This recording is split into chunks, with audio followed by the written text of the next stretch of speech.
Happy Holi. Happy Holi. Happy Holi.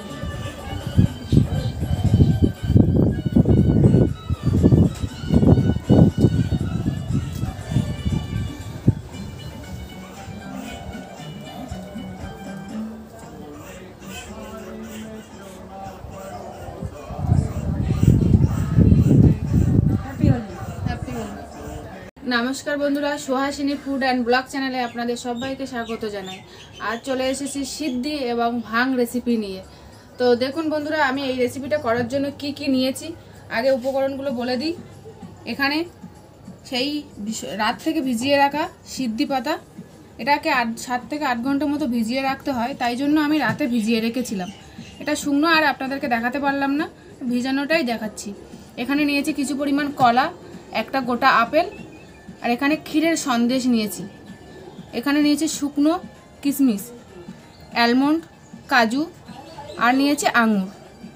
আর এখানে নিয়েছি চিনি, কটা গোটা এলাচ নিয়েছি, গোটা লবঙ্গ আর গোলমরিচ নিয়েছি। আর আছে প্যাকেট দুধ। তো বন্ধুরা আমি অনেক দিন ভিডিও ছাড়তে পারি না, আমি একটু অসুস্থ ছিলাম, তো এখন মোটামুটি সুস্থ হয়ে গেছি। তো আজ আমি বলি তাই জন্য চলে এসেছি একটা রেসিপি নিয়ে।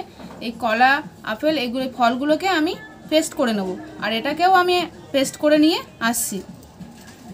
আমার আপেল আর আঙুরটা পেস্ট করা হয়ে যাচ্ছে। আমি আঙুরটা আগে জুস বের করে নিয়েছি, এবার আপেলটাকে করছি। দেখুন এক এক করে প্রায় সব শেষ হওয়ার পথে, এটা করে নিই। এখানে আমার সব রেডি করা হয়ে গেছে।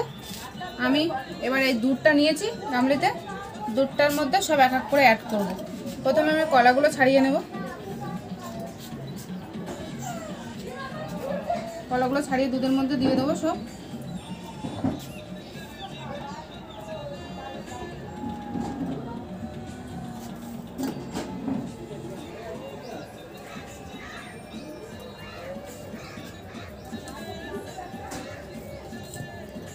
কলাগুলো আমি দুধের সাথে ভালো করে মেখে নেব।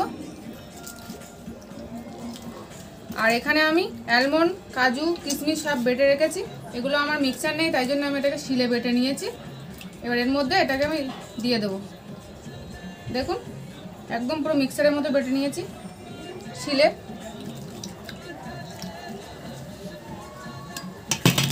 এবার আমি আপেল, আঙুর যেটা আমি জুসারে জুস করে নিয়েছি সেটাকেও দিয়ে দেবো।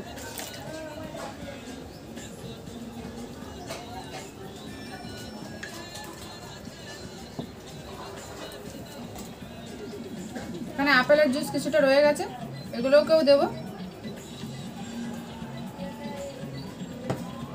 এটাকে আমি ভালো করে হাত দিয়ে মাখবো, যেহেতু কলাগুলো শক্ত তো তাই জন্য এটাকে হাত দিয়ে ভালো করে মাখতে হবে। এবার আমি এর মধ্যে পরিমাণ মতো চিনি দেব। সবটা দেব না, আমি যতটা পরিমাণ বুঝবো ততটা পরিমাণ মতো দিচ্ছি, স্বাদ অনুযায়ী। বেশি মিষ্টি দিলে এর মধ্যে তো অনেক অ্যালমন্ড, কাজু এইসব দেওয়া আছে, তো তার জন্য অল্প পরিমাণে দেব। ভালো করে হাত দিয়ে মেখে নেব। আমি দুধটাকে আগে থেকে জাল দিয়ে ঠান্ডা করে নিয়েছিলাম। আপনারা চাইলে র দুধও দিতে পারেন, প্যাকেট কেটে সাথে সাথে দিতে পারেন। এটা আমি আগে থেকে জাল দিয়ে ঠান্ডা করে নিয়ে তারপরে দুধটার মধ্যে সব কিছু মিক্স করছি। এবার আমি এই ক্ষীরের সন্দেশগুলো অ্যাড করব। দেখুন আমি এই ক্ষীরের সন্দেশ ব্যবহার করছি, আপনারা চাইলে অন্য ক্ষীরের সন্দেশও ব্যবহার করতে পারেন। আমি এক এক করে ক্ষীরের সন্দেশগুলো সব দিয়ে দেবো। ভালো করে হাত দিয়ে ভেঙে ভেঙে মেখে নেব। দেখুন কি সুন্দর, একদম পুরো ক্ষীরের সন্দেশ। ভাঙছি সাথে সাথেই গলে যাচ্ছে হাতের মধ্যে। এটাকে আমি ভালো করে হাত দিয়ে মেখে নিচ্ছি, যতটা সম্ভব, যতটা দানা আছে ভেঙে নেওয়া যায়।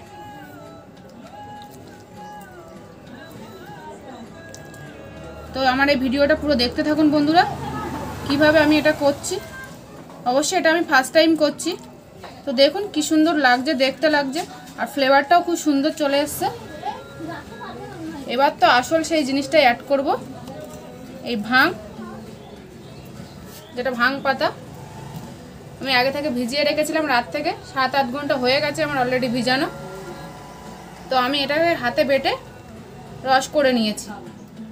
এবার সেই আসল জিনিসটা দিয়ে দিচ্ছি, যেটা ভাং বেটে রাখা। আমি ছিকে দিচ্ছি যাতে এটা সুবিধা হয় খেতে।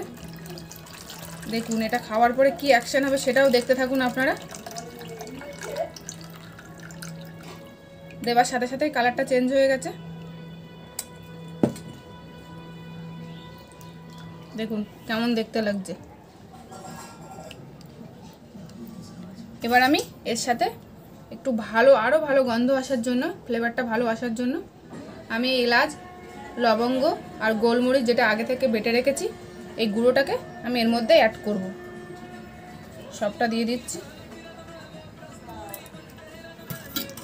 পুরো একদম নেশার মতো ভাং রেডি।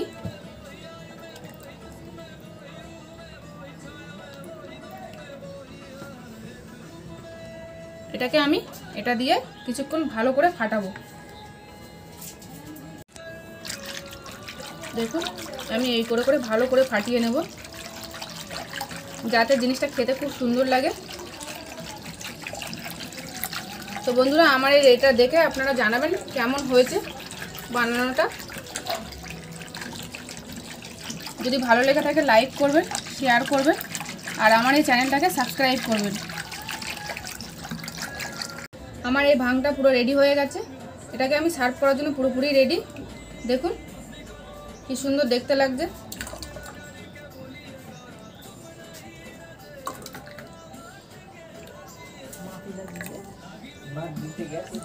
পরপর আমি সব দিয়ে দেবো।